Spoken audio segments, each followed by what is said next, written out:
Hello my dear students, आ गए हैं हम हमारा इकोनॉमिक्स का चैप्टर नंबर फर्स्ट जो हम कर रहे थे उसका पार्ट नंबर 2 लेकर। ठीक है स्टूडेंट्स, तो आज हम सेकंड पार्ट करेंगे। कल जब हमने पढ़ा था ना, हमने क्या पढ़ा था? हमने पढ़ा था डेवलपमेंट क्या होता है ना।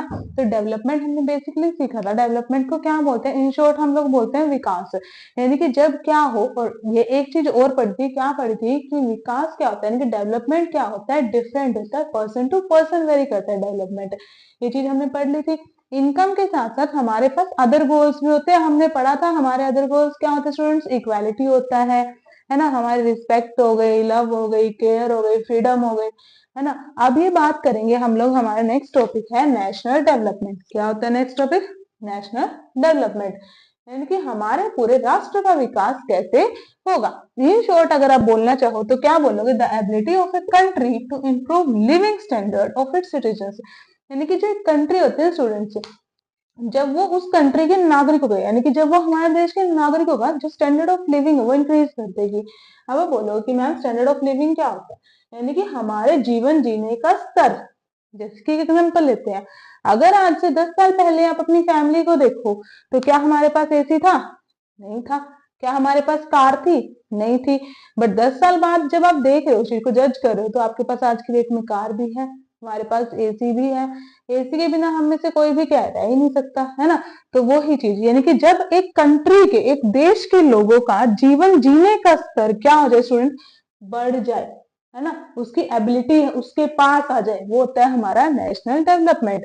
अब हम बोल सकते हैं कि जो नेशनल डेवलपमेंट है स्टूडेंट, हर पर्सन के लिए उसकी धारणा है, उसके नोशंस क्या होते हैं? डिफरेंट डिफरेंट होते हैं।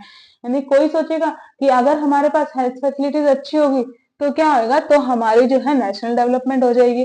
अगर गवर्नमेंट अच्छे हॉस्पिटल्स बनवा देगी तब हमारे नेशनल डेवलपमेंट होएगा।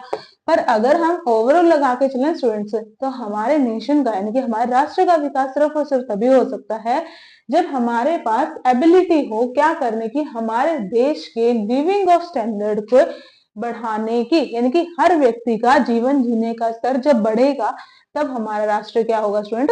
विकसित होगा, उसका विकास होगा। नेक्स्ट हमारे पास क्या होता है? How to compare different countries and states. अब बेसिक सी चीज है, सॉरी, अब बेसिक सी चीज है, जब हम लोग क्या कर रहे हैं, एक देश में रह रहे हैं, तो हमारे दिमाग में क्या आता है कि मैम हमारी जो कंट्री है वो किस लेवल पे है, दूसरी कंट्री किस लेवल पे है, वो भी तो हमें देखना होता है, कंपेयर तो करना होता है ना, कि हम लोग कहाँ स्टैंड करते हैं। हम लोग डेवलप्ड कंट्रियों में से आएंगे, हम लोग अंडर डेवलप्ड कंट्रीज में से आएंगे,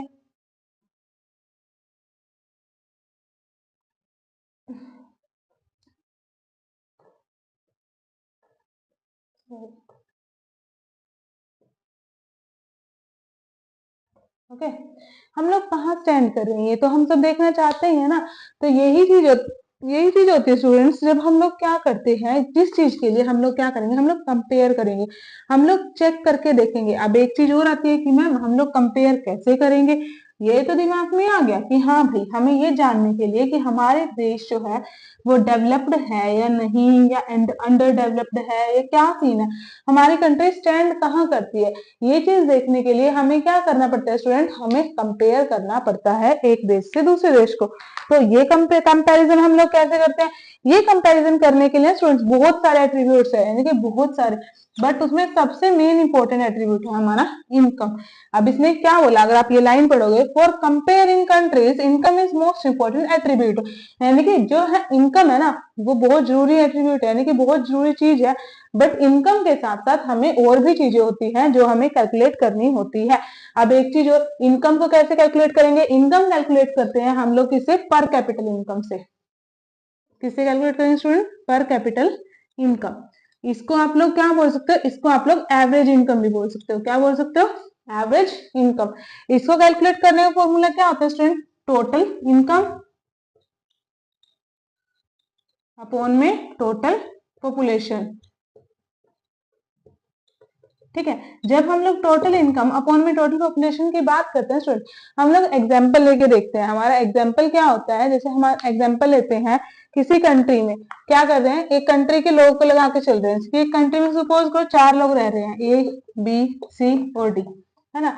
जो ए है उसकी इनकम कितनी है? उसकी इनकम सपोज करो 5 है। जो बी है उसकी कितनी है? 10 है। सी की कितनी होगी 15 होगी, डी कितनी होगी 20 होगी। ये इनका इनकम का लेवल है बेटे, ठीक है। अब हाँ जी स्टूडेंट, तो हमें क्या निकालनी थी, हमें निकालनी थी हमारी पर कैपिटल इनकम, या आप बोल सकते हो एवरेज इनकम। तो हम लोग कैसे करेंगे, तो हम लोग सबसे पहले लिखेंगे टोटल इनकम, यानी कि इनकी जो इनकम है, इनकम जो है ये मैंने आपको बताया, तो इनकम क्या कर लो 5 + 10 + 15 + 20 अपोन में टोटल पॉपुलेशन, कितनी पॉपुलेशन थी 1 2 3 4 पीपल्स है, तो 4 आ जाएगा यहाँ पे। तो देखो अब कितना क्या हो जाएगा, 5 + 10 कितना 15, 15 + 15 30 हो जाएगा, 30 + 20 कितना हो गया 50 हो गया हमारे पास। 50/4, 4 1 4, 4 4 5 20 हो गया 15। तो यानी कि हमारी पर कैपिटल इनकम हमारी इस कंट्री कितनी है 15 आ गई स्टूडेंट। ऐसे निकालते हैं हम लोग हमारी पर कैपिटल इनकम। अब ये चीज, एक चीज और आती है आपके दिमाग में कि मैम पर कैपिटल इनकम निकालना, या फिर हमारी कंट्री डेवलप्ड है अंडर डेवलप्ड है, किस कहाँ पे हम लोग स्टैंड कर रहे हैं, वो हमें पता कैसे चलेगा। वो पता चलता है, उसके लिए हमें कंडीशन दी है स्टूडेंट वर्ल्ड बैंक ने। किसने दिया है, वर्ल्ड बैंक ने। वर्ल्ड बैंक ने क्या किया है, world Bank publish a world development report. World bank क्या करता है, हर साल एक वर्ल्ड डेवलपमेंट रिपोर्ट पब्लिश करता है स्टूडेंट। उसके थ्रू वो बताता है अगर आपकी यूएस डॉलर्स में इतनी इनकम है आपकी कंट्री की, तो आपकी कंट्री क्या है, डेवलप्ड है या रिच है। अगर आपकी कंट्री की इनकम इतनी है तो आपकी कंट्री क्या है, पुअर है या अंडर डेवलप्ड है, उस कंडीशंस की बात करता है। अब जैसे ये क्या बोल रहा है, ये बोल रहा है आपके पास World Bank publish a world development report, यानी कि हमारे पास वर्ल्ड बैंक है जो क्या करता है, वर्ल्ड डेवलपमेंट रिपोर्ट को पब्लिश करता है। यहाँ पे हम बात करेंगे 2017 की, 2017 में वर्ल्ड बैंक ने एक रिपोर्ट पब्लिश की थी स्टूडेंट। उसके अंदर जो हमारा वर्ल्ड बैंक था उसने क्या कहा था कि यूएस डॉलर्स के अंदर जिसकी इनकम 12,056 रुपए, क्या बोल रहा है, यूएस डॉलर्स के अंदर जिसकी इनकम 12,056 रुपए होगी पर एनम की, ठीक है 12,056 rupees per annum US dollars के अंदर, तो वो इंसान क्या है स्टूडेंट्स, उस कंट्री को, इंसान बोले सॉरी, उस कंट्री को हम लोग बोलेंगे डेवलप्ड कंट्री, या फिर आप लोग बोलोगे रिच कंट्री। क्या बोलोगे, रिच कंट्री। बट अगर आपकी इनकम कितनी है यूएस डॉलर्स के अंदर, क्या यूएस डॉलर्स के अंदर 955 और उससे लेस, इसके अंदर उससे अबोव बोल सकते हो आप, ठीक है, और उससे लेस है, तो आप कंट्री, आपकी कंट्री को क्या बोला जाएगा स्टूडेंट, अंडर डेवलप्ड कंट्री बोला जाएगा, या फिर आपको कंट्री को क्या बोला जाएगा, पुअर कंट्री बोला जाएगा, यानी कि गरीब देश बोला जाएगा। उसके बाद जो हमारा वर्ल्ड बैंक था उसने क्या किया, उसने हमें बताया कि हमारे इंडिया की क्या है, जो हमारे इंडिया की करेंसी है ना यूएस डॉलर्स के अंदर, वो कितनी है 1820 है। तो हमारी कंट्री क्या है, हमारी जो इंडिया है वो क्या है, वो मिडिल इनकम कंट्री है, यानी कि ना तो वो अभी क्या है, वो डेवलपिंग कंट्री, इसलिए इसीलिए हमारे भारत को क्या बोला जाता है, डेवलपिंग कंट्री बोला जाता है। ना तो हम लोग अभी डेवलप्ड में आए हैं और ना ही हम लोग कहाँ स्टैंड करते हैं, अंडर डेवलप्ड में, यानी कि पुअर कंट्री में स्टैंड करते हैं। हम लोग इस समय पे क्या है स्टूडेंट, डेवलपिंग कंट्री है। अब हम बात करेंगे जो हमारी कंट्री है उसको डेवलप होने के लिए किस किस चीज की नीड होती है। अब बेसिकली अगर आप बोलोगे, क्या बोलोगे कि मैम अगर हमारी इनकम अच्छी है तो हमारी कंट्री क्या है, डेवलप्ड है, यानी कि हम अगर हम लोग अच्छा कमा रहे हैं तो हम जल्दी से डेवलप हो जाएंगे। बट नहीं, इनकम के साथ साथ हमारे अदर क्राइटेरियाज भी होते हैं स्टूडेंट्स। इनकम तो चाहिए, देखो मैं मना नहीं कर रही कि इनकम नहीं चाहिए, इनकम चाहिए, बट इनकम के साथ साथ आपके पास अदर क्राइटेरियाज भी होने चाहिए। अदर क्राइटेरिया में क्या क्या आएगा स्टूडेंट आपके पास, अदर क्राइटेरिया में आप बोल सकते हो इन्फेंट मोर्टेलिटी रेट बोल सकते हो, लिटरेसी रेट आएगा हमारे पास नेट अटेंडेंस रेशियो आएगा।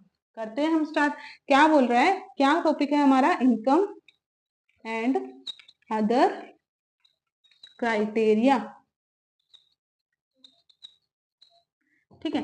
इनकम एंड अदर क्राइटेरिया में क्या होता है स्टूडेंट, आपके पास हम लोग तीन हमारे क्या लेके चलते हैं, 3 स्टेट्स लेके चलते हैं। यहाँ पे आ जाएगी स्टेट्स, यहाँ पे हम लोग स्टैंड करेंगे उनकी इनकम, यहाँ पे हम लोग रखेंगे, क्या रखेंगे, उनका infant mortality rate. Infant mortality rate के बाद हम लोग रखेंगे लिटरेसी रेट। लिटरेसी रेट के बाद हम लोग रखेंगे net attendance ratio. Okay student,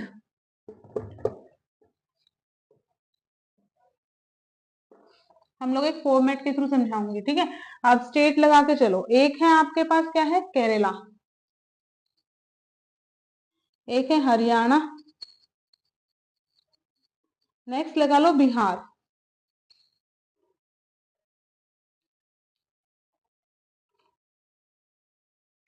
okay जब हम बात करेंगे स्टूडेंट्स केरला की, तो आप इनकम क्राइटेरिया लेके चलते हैं। सबसे पहले लगाओ इनकम जो है केरला की कितनी है। एक एग्जांपल है स्टूडेंट, ये मैंने कोई डिक्टेट नहीं किया कितनी है इतनी नहीं है।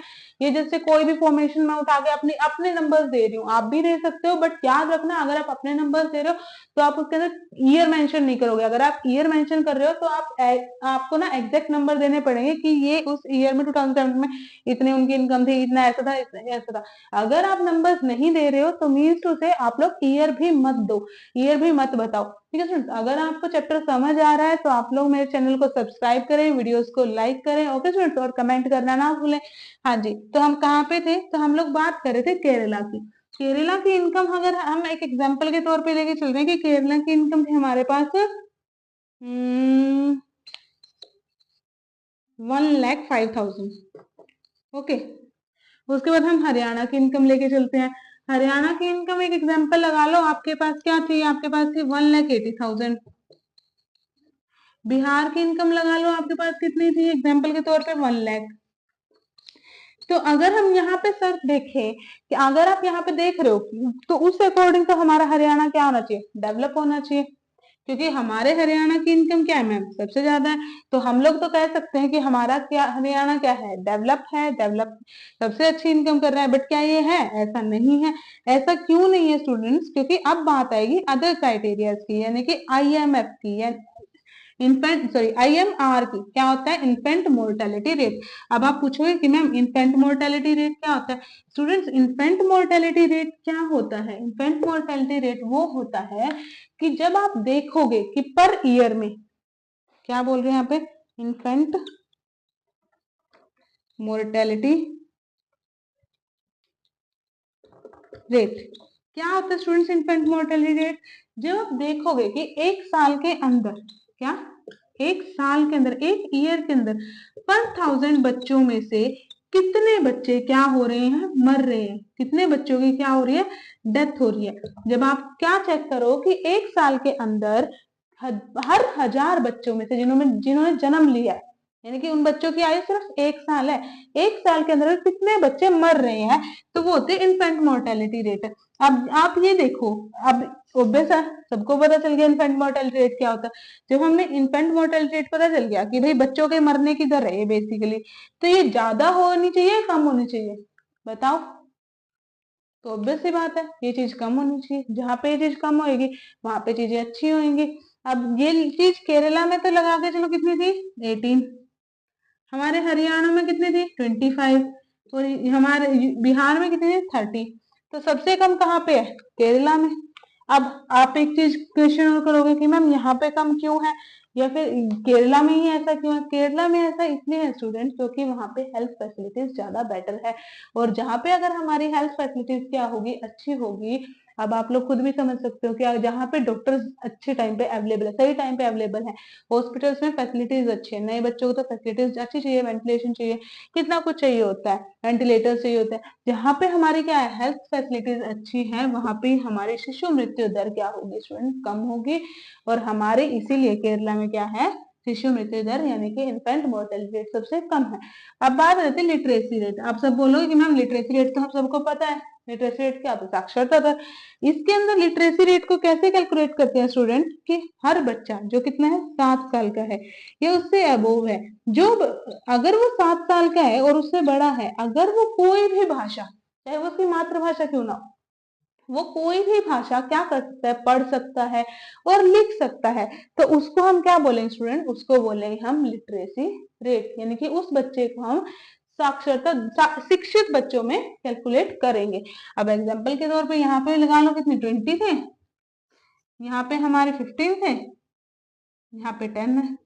तो यहाँ भी कहाँ की सबसे अच्छी लिटरेसी रेट है, तो हमारी सबसे अच्छी लिटरेसी रेट फिर से क्या बोलो मैम, केरला की आ गई हमारे।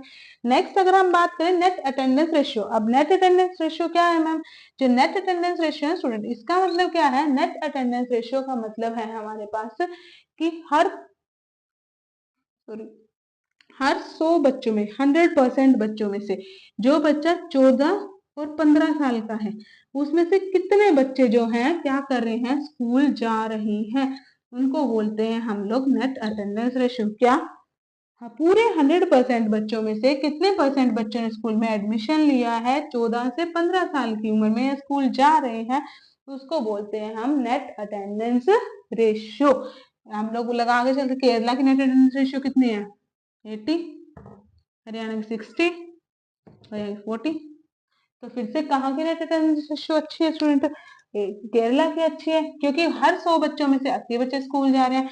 हरियाणा में हर 100 में से 60 बच्चे स्कूल जा रहे हैं, और अगर हम बिहार की बात करें हर 100 बच्चों में से 40 बच्चे स्कूल जा रहे हैं।